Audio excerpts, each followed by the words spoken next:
দেশে নির্বাচন যখন সংবিধানের নামে হয়েছে, যখন লোকসভা অধিবেশনের মনসুন সত্র চলছে, তখন রাহুল গান্ধীজিকে আমরা দেখলাম যে তিনারা সংবিধান নিয়ে আলোচনা করছেন, সংবিধান রক্ষা করার কথা বলছেন। কিন্তু দেশের মধ্যে 14% মুসলিম বসবাস করছে, কিন্তু যার মধ্যে 4% মুসলিম নির্বাচিত হয়ে সংসদ হয়ে ফিরে আসছেন। অন্যদিকে আপার কাস্ট যারা রয়েছেন, আপার কাস্টের সমতুল্য কক্ষে ওবিসি যারা রয়েছেন, তারা কিন্তু নির্বাচনে প্রতিদ্বন্দ্বিতা করে সংসদে যাচ্ছেন। তাহলে 14% মানুষ 4% নির্বাচনে প্রতিদ্বন্দ্বিতা করে জয়ী হচ্ছে। এটা কেমন করে সম্ভব? অন্যদিকে দেশ জুড়ে যেভাবে মব লিঞ্চিংয়ের শিকার হচ্ছে, সেই মব লিঞ্চিংয়ের শিকার নিয়ে ইন্ডিয়া জোটে যে সমস্ত সেকুলারিজম দলের নেতারা রয়েছেন, সে রাহুল গান্ধী হোক, অখিলেশ যাদব হোক বা তেজস্বী যাদব হোক, এই সমস্ত দলের নেতাদের যে সাংসদরা দেশে রয়েছে, সংসদে রয়েছেন, তিনারা মুসলিমরা যখন মব লিঞ্চিং করে তাদেরকে মেরে দেওয়া হয়, কদিন আগে যদি আমরা দেখি যে পশ্চিমবাংলাতেও ইরশাদকে চুরির নামে, অথচ সে চুরি করতে যায়নি, সে দোকানে গেছিল কিছু নিতে, তার পরিপ্রেক্ষিতে তাকে পড়ুয়ারা তাদের হোস্টেলে ঢুকিয়ে তাকে মেরে দিয়েছে। এই সমস্ত বিষয়বস্তু কিন্তু সংসদে কোনো সাংসদই বলছেন না। একমাত্র মুসলিমদের আওয়াজ যদি কেউ বুলন্দ করে, মুসলিমদের কথা যদি সংসদে কেউ বলে, ফিলিস্তিন নিয়ে কেউ যদি কথা বলে, সে হচ্ছে AIMIM প্রধান ব্যারিস্টার আসাদুদ্দিন ওয়েসি। তিনি একজন ব্যারিস্টার, তিনি সংবিধান সম্পর্কে তিনি খুব প্রচুর পরিমাণে জ্ঞান রাখেন। আইন বিভাগ নিয়েও তিনি নানা ধরনের, আমরা দেখি টিভি ডিবেটেও নানা ধরনের কথাগুলো তিনি তুলে ধরেন।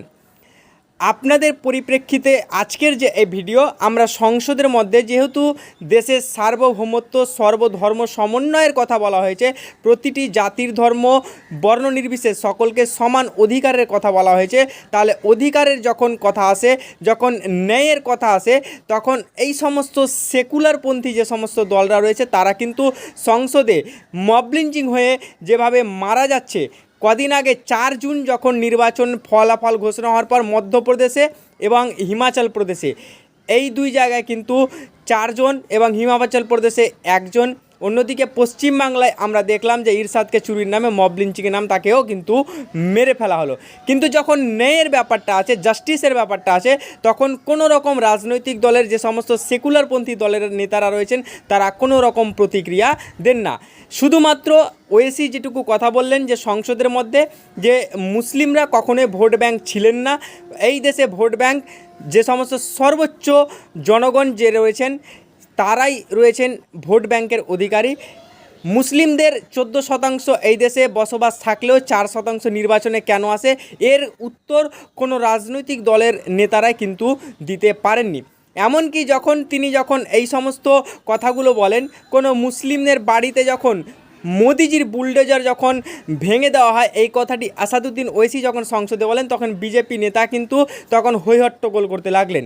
অন্যদিকে স্পিকারও মুখে কুলুপ এঁটে তখন কিন্তু বসেছিলেন, এবং আমরা দেখলাম যে তিনি বিজেপির যে সাংসদ কথা বলছে, তিনাকে এই ধরনের কথা না বলতে দেওয়া হোক আসাদুদ্দিন ওয়েসিকে। কিন্তু আপনাদেরকে বলে রাখি, এই দেশে যখন সংবিধান বাঁচানোর লড়াই চলছে, তাহলে সংবিধানে যে সমান অধিকারের কথা বলা হয়েছে, সে সমান অধিকারটা কখন পাবে?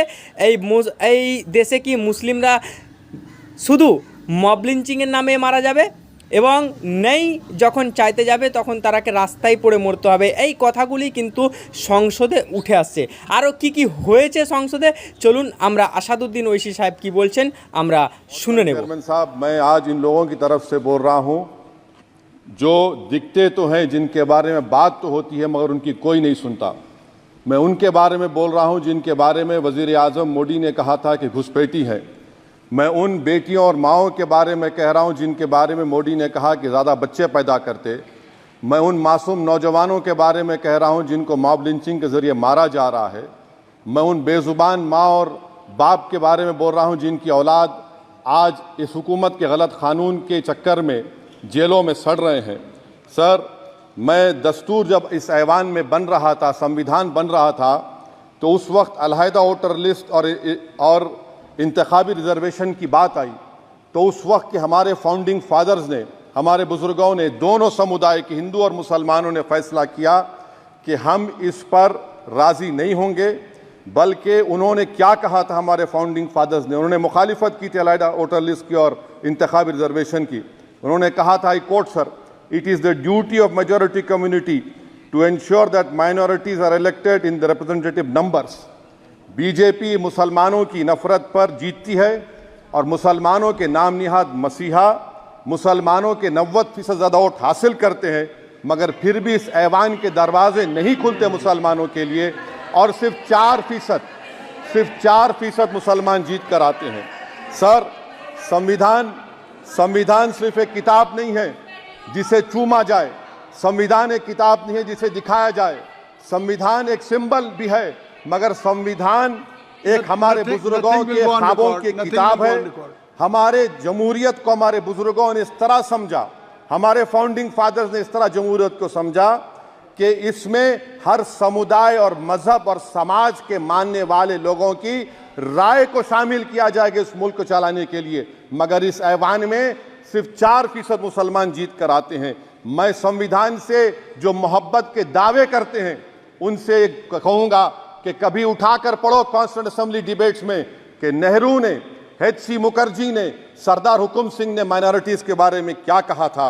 सर, वतन अजीज का मुस्तकबिल कैसा होगा जब बीजेपी मुझे गायब करना चाहती है और दीगर हिज़्ब इख्तलाफ की पार्टियां के लिए मेरा वजूद सिर्फ वोट डालना और अपनी खबर में जाकर सो जाना है। इसीलिए आप देखते हैं कि ये समाजी इंसाफ है सर कि 4% मुसलमान जीत कर आते हैं। सर, इस ऐवान में ओबीसी समाज के एमपी अब अपर कास्ट के एमपी के बराबर हो चुके हैं। ओबीसी समाज के एमपी अब अपर कास्ट एमपी के बराबर हो चुके हैं और 14% मुसलमान सिर्फ 4% जीत कर आते हैं। CSDS का डेटा ये बताता है कि इस मुल्क में जो वोट बैंक है, जो एक मुश्त वोट डालता है, वो अपर कास्ट का है। मुसलमान का कभी ना वोट बैंक था ना कभी रहेगा। सर, 4 जून के बाद 6 मुसलमानों की मॉब लिंचिंग हुई, 11 घरों को मध्य प्रदेश में मोदी के बुलडोजर ने निस्तो नाबूद कर दिया। हिमाचल प्रदेश में एक मुसलमान की एक दुकान को लूट लिया गया और हिज़्ब इख्तलाफ की पार्टियों की तरफ से सन्नाटा है। शायद अब वक्त आ चुका है कि लफ्ज मुसलमान का नाम लेना भी अब उस पर पाबंदी आयद कर दी जाएगी। सर, मैं ये बात बताना चाह रहा हूँ कि नरेंद्र मोदी को जो मैंडेट मिला है। एक मिनट ओवैसी साहब, आप लोग बैठ जाएं, कृपया आप लोग बैठ जाएं। श्री मनसुख मांडविया जी, आप लोग बैठ जाएं, कृपया माननीय सदस्य बैठ जाएं। श्री मनसुख मांडविया जी, मनसुख मांडविया जी, कृपया आप लोग बैठ जाएं। अपने प्रारंभिक कृपया आप लोग बैठ जाएं। आप लोग बैठ जाएं। माननीय सदस्य ने अपने प्रारंभिक भाषण में जो शब्द प्रयोग करा है उसको ऑथेंटिकेट करा जाए। और अभी उन्होंने उल्लेख करा कि मोदी के बुलडोजर ने वहाँ मॉब लिंचिंग करा है, उसको भी ऑथेंटिकेट करा जाए। निश्चित तौर से इसको ठीक है। ओवैसी साहब, जब भी कोई बात नहीं सर, आप चेयर पर बैठे हैं जी, इसलिए आप मंत्री जी को पेट में दर्द हुआ, माशाल्लाह, शुक्रिया उनका। नहीं, तो सर मैं ये बोल मंत्री की रहा था, जवाबदेही है ये अरे ये नहीं, मंत्री इससे बुरी बात क्या है? पेट में दर्द हो सकता है, वो दर्द ये सब ठीक। अच्छा, दर्द हुआ, चलिए दर्द हुआ, दिल का दर्द हुआ। तो सर, जो नरेंद्र मोदी को मैंडेट मिला है वो सिर्फ और सिर्फ मुसलमानों की नफरत पर हिंदुत्व की वजह से मिला है।